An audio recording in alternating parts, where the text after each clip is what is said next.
महावीर का शांति मंत्र, नालंदा का ज्ञान दीप, भूमि अक्षत चंदन बिहार।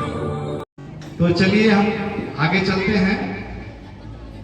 ऐसे ही शख्स से हम आपकी आज रूबरू मुलाकात करवाएंगे, है ना, क्योंकि आज ऐसा अवसर है उस पर बोलने के लिए हमारे पास तो शब्द कम है, लेकिन मैं ऐसे शब्द को एक हमारे जो बीच के व्यक्ति हैं जिनको हम जितना तारीफ कर लें वो सब कम है।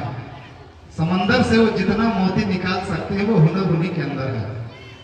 तो उनके लिए मैं दो शब्द कहूंगा कि जो थक कर भी ना रुके वही बाजीगर होता है, जो झुके नहीं मुश्किलों में वही सिकंदर होता है, सफलता इंतजार नहीं करती किसी की, हर पल को पकड़ ले वही असली हुनरबाज होता है।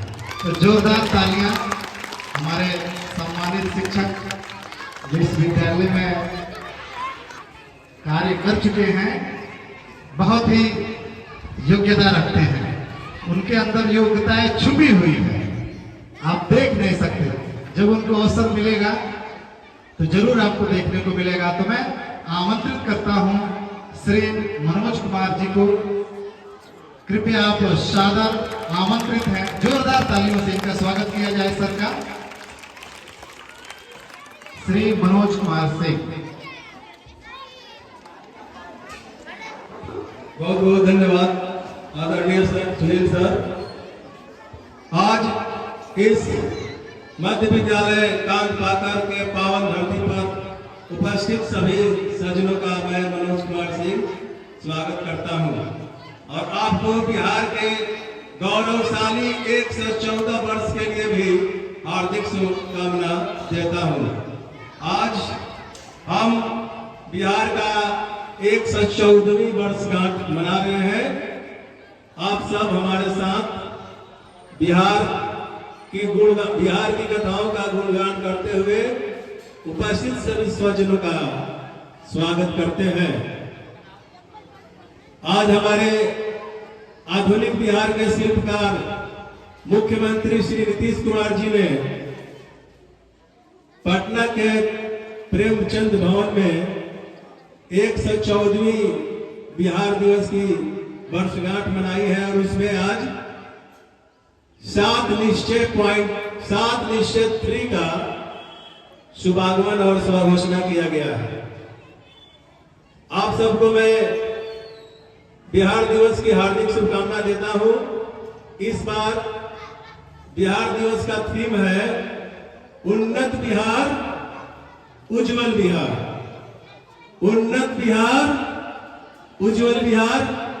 इसके साथ मैं चाहूंगा कि आप सब हमारे साथ एक बार जोरदार तरीके से बोले, जय बिहार, जय जय बिहार, जय बिहार, जय जय बिहार।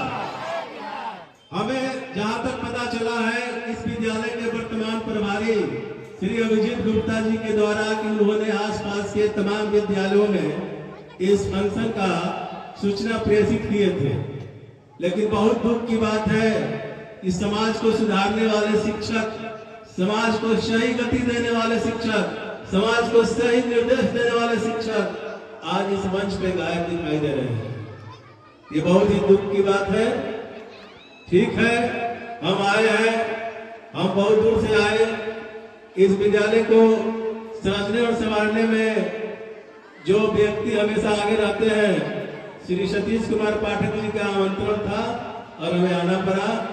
बिहार दिवस की हार्दिक शुभकामनाओं के साथ मैं चाहूंगा कि आप सभी बच्चे इस बात को जानने की कोशिश करें कि आखिर बिहार आया कैसे, हम लोग भारत के मानचित्र पर कैसे आ गए। आप सबको ये जानना चाहिए भारत के मानचित्र पर हमारा बिहार कैसे आया। इसके लिए आपको इस बात को याद रखना है कि हमारा बिहार बंगाल का, जो आधुनिक बंगाल है, पश्चिम बंगाल और बांग्लादेश, जो उस समय तक बंगाल के नाम से जाना जाता था, उसमें हमारा बिहार शामिल था। लेकिन शामिल होने के बाद भी बिहार के जो मिलना चाहिए, जो इज्जत मिलनी चाहिए, बिहार की जो हिस्सेदारी होनी चाहिए, उस समय की अंग्रेज सरकार बिहार को नहीं दे पा रही थी। तब तत्कालीन प्रबुद्ध व्यक्ति महेश नारायण सच्चिदानंद सिन्हा के अथक प्रयास के द्वारा बिहार को अलग प्रांत बनाने की कवायद शुरू की गई। इसके सार्थक पहल के रूप में 1911 दिसंबर 1911 में ब्रिटिश सम्राट जॉर्ज पंचम जब भारत आए थे, तो उस समय निर्णय लिया गया कि बंगाल से बिहार को अलग कर दिया जाएगा। 22 मार्च 1912 को बिहार बंगाल से अलग हो गया। उसी याद में हम लोग हमारे इस राज्य के शिल्पकार मुख्यमंत्री श्री नीतीश कुमार के सार्थक प्रयास के द्वारा वर्ष 2010 से हम लोग बिहार दिवस को मनाना शुरू किया है। आप सबको जानना चाहिए कि नीतीश कुमार की आधुनिक सोच को हमने बिहार दिवस के रूप में मनाना शुरू किया सन 2010 से, और आज इस बिहार दिवस के थीम पर यहाँ पे एक क्विज प्रतियोगिता का आयोजन किया जाएगा। क्विज प्रतियोगिता में भाग लेने वाले सभी हमारे विद्यार्थी इस बात को याद रखेंगे कि बिहार दिवस कब से मनाने का प्रारंभ किया गया। तो हम बता रहे थे कि 22 मार्च 1912 को बिहार को बंगाल से अलग कर दिया गया।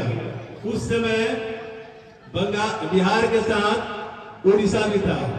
आप सभी जानते ही होंगे और कि बिहार में अभी 28 राज्य हैं, उनमें भारत में अभी 28 राज्य हैं, उनमें उड़ीसा भी है। बंगाल से विभाजन के बाद उड़ीसा हमारा बिहार के साथ में था।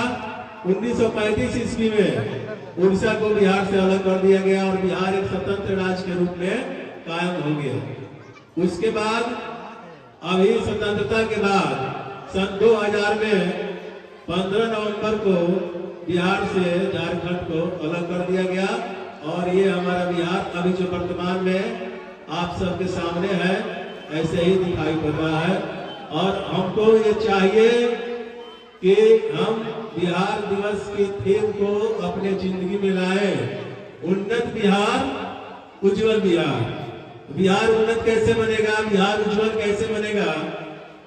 ऐसा कहा गया है कि मनी बिगेट्स मनी, पैसा ही पैसा को कमाता है। लेकिन हमारे राज्य में पैसे की कमी है। हमारे पास संसाधन के रूप में मानव संसाधन है। मानव संसाधन का सही प्रयोग करके हम बिहार को आगे लेकर चल सकते हैं, और ये हमारी मानव संसाधन का तरोताजा उदाहरण हमारे इस विद्यालय में या कहीं भी पढ़ने वाले छात्र छात्राएं हैं। मैं आप सबसे आग्रह करूंगा कि आप लोग कहीं भी रहे, यहाँ भी रहे या कहीं भी रहे, पढ़ाई पे जबरदस्त ध्यान दें, क्योंकि पढ़ाई ऐसी पूंजी है जिसके द्वारा हम लोग बिहार को उज्जवल बना सकते हैं और अपने मुख्यमंत्री के सपनों को साकार कर सकते हैं।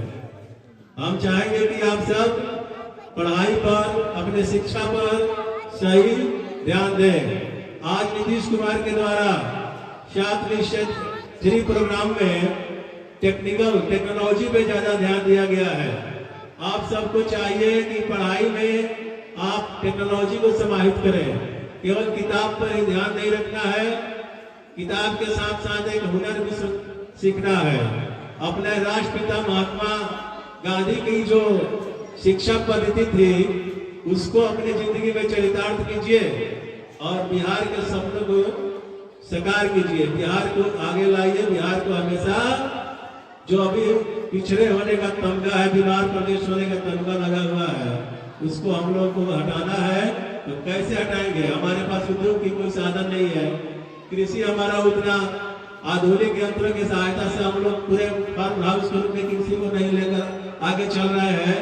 तो मेरा ऐसा मानना है कि बिहार की जो मानव संसाधन आपके जैसे जो छात्र छात्राएं हैं, अगर सही मायने में डिजिटल इंडिया के चरित्र को अपनी जिंदगी में अपना ले तो ये बिहार आगे पहुंचेगा, आगे जाएगा। हमारा ये वादा है। आप सब भी इस बिहार को आगे बढ़ाने के लिए आगे आइए और बिहार की गौरवमयी शक्तिशाली परंपरा को आगे बढ़ाने का प्रयास कीजिए। हम चाहेंगे कि आप लोग खूब पढ़िए, कहीं भी रहिए, पढ़ते रहिए, बिहार दिवस को कहीं भी मनाइए, लेकिन इस दिन को याद रखिएगा कि हमको बिहार को उज्जवल बनाना है और उन्नत बनाना है। इसी के साथ मैं अपने इस बिहार दिवस के बारे में संक्षिप्त जानकारी आप सबके सामने रखा। मैं चाहूंगा कि आप लोग अपनी जिंदगी में इसको लाएं और बिहार को उन्नत और उज्जवल राज्य बनाने का प्रयास करें। धन्यवाद।